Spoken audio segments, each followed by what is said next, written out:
Hi guys, welcome to another episode of Sports on your favorite platform, Fawzaan Sports. And in this episode, I'm going to preview the Chelsea-Manchester City game at the Stamford Bridge. It's obviously a 6-week encounter between these two sides who have the best of squads in the English Premiership title contention. And it's important. This game is important for two reasons. One, it's a 6-pointer, and two, irrespective of the results on the day, it is not going to decide the winner of the title so early. Yeah, they are playing so early.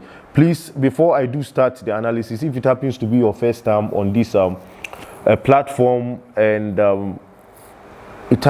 please do well to hit the subscribe button, touch the notification bell, share the program to as many viewers as possible, and smash the like button if you enjoy my presentation, and then do agree to comment to agree or disagree with me in the comment box down below. Sorry, yeah, sometimes it happens, yeah.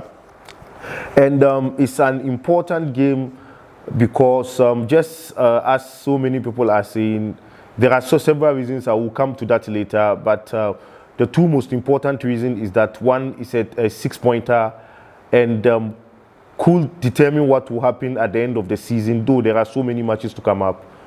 And also, two, the reason why should be light and shouldn't be taken as the deciding factor in determination of the winner of the league at the end of this season, that's next year, May, is that this game is coming so early in the 6th week. And just as Pep Guardiola sometimes said, you cannot win the league in the first 8 weeks of the season, but surely you can lose the league title.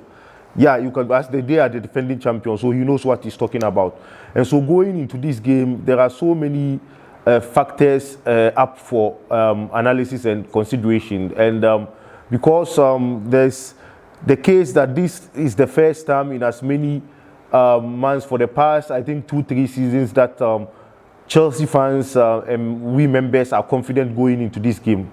Yeah, we are confident going into it because of the changes that we have currently with respect to the playing department. Unlike last season we were having Timo Werner, and no disrespect to Timo Werner, but I didn't think Chelsea had a proper striker centre forward last season. And so most of the games we were managing it. And so as I keep on saying, and I'll repeat, it's even a shame to those other teams that even allow Chelsea to win the Champions League. I'm not saying Chelsea doesn't deserve to win the Champions League. No, we deserve. We are European champions.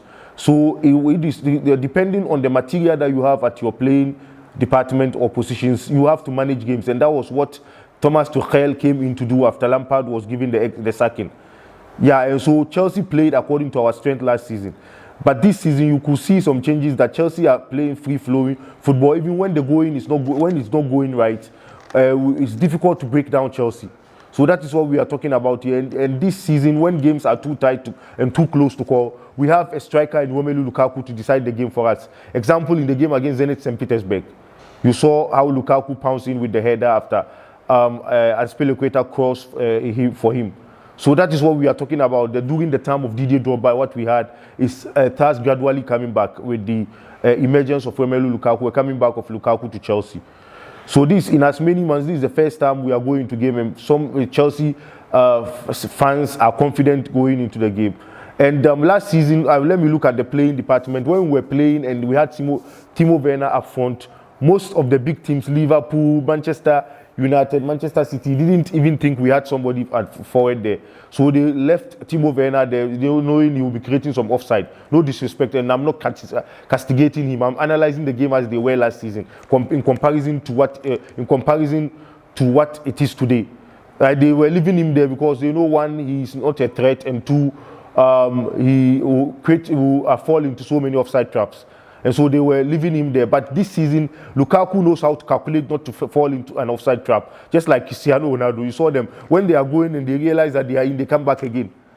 When you lob the cross, they go in and head and score. So that is the kind of striker we are talking about in Romelu Lukaku. Unlike Timo Werner, who may be scoring so many offside goals and may be missing chances which are not offside. When he's onside, he will miss it. Forgive me, I'm not, but I'm trying to compare what we have now. That the reason being to us, we are confident going into game against City. Unlike last season, even so going into the league and the Champions League and the FA Cup, though we won 3 on the trot against Man City, I wasn't having the necessary, absolute confidence that we were going to win, though we were cautious and going to manage the game.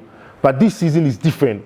And so I see this game coming at a time that City will find it difficult to beat Chelsea. Yeah, that's how I see it, because of what Thomas Tuchel has built over the months that he's come in from January up till today. Yeah, and so the referees are going to also key. Let me go to the second part.